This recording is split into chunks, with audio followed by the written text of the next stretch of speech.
CD2, Track 25. In June 1980, Maureen Wilcox became one of the US lottery's biggest losers. She bought tickets for the Rhode Island and Massachusetts draws and chose winning numbers for both, but her Massachusetts numbers would have won the Rhode Island lottery and vice versa. Meanwhile, lawyer John Woods was one of many to narrowly miss death in the Twin Towers on September the 11th. Not that unusual, except that he also escaped the 1993 bombing there and the Lockerbie plane crash in a similar way. So are some of us just born lucky? Is there a scientific reason why some people might seem luckier than others? With us today in the studio is Professor Richard Wiseman, who has studied lucky and unlucky people and thinks that the differences between them must be related to their psychology. So, Richard, how are these two groups different? Lucky people are more open to opportunity and trust their hunches. They tend to be optimistic and expect good fortune. And when things go wrong, they're robust and resilient. They won't give up. We did some research to see if people who thought they were lucky actually won the lottery more often and things like that.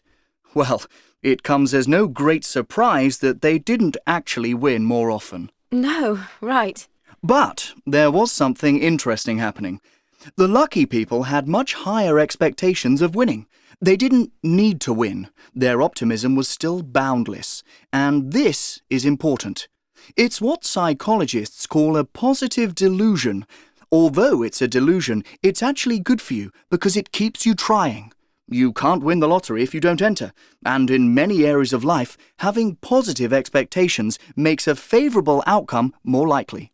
Is that really the case? What areas of life are you talking about? In business, for example. Some people seem to have the knack for making a business work, while others are bound to go from one failed venture to another. We showed in our research that you can improve your business success by learning how to be lucky. Let me explain. We teamed up with a management firm, and for 5 months, employees took part in a specially devised program of lectures, questionnaires, meetings and assessments designed to make them think and behave like lucky people. This was a little different from the usual business motivational training. It was more about looking for opportunities by being relaxed, open and fluid, rather than developing drive and focus. The results were impressive, with 54% of participants believing that their personal luck had increased, and 75% indicating that the company's luck had increased. But perhaps more importantly, this was borne out in hard sales figures. The company's income increased by 20% each month. Wow, that is impressive. So, Richard, can I ask you, are some people just born unlucky? A survey in the UK showed that 50% of the population thought of themselves as lucky and 14% as unlucky. Presumably, these two groups differ in their behaviour and in their psychology. So, I thought we ought to look at that. And our research showed that there were big differences. So I guess if you say that your genes affect your personality and your behaviour, which they no doubt do, then yes, you could be right.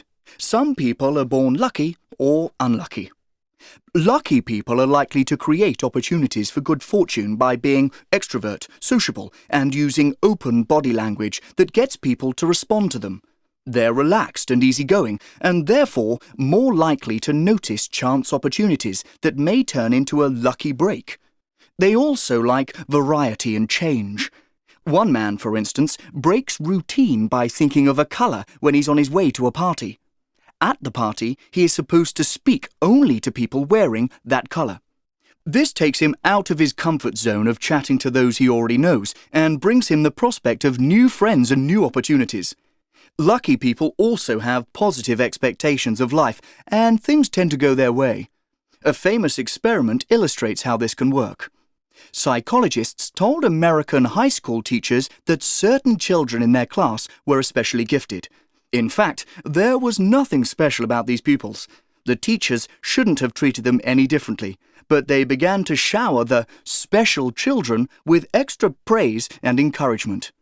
And the children responded by producing better schoolwork, doing better in tests, and generally achieving more than the other children. This study shows the power of positive expectations and what it can bring to you.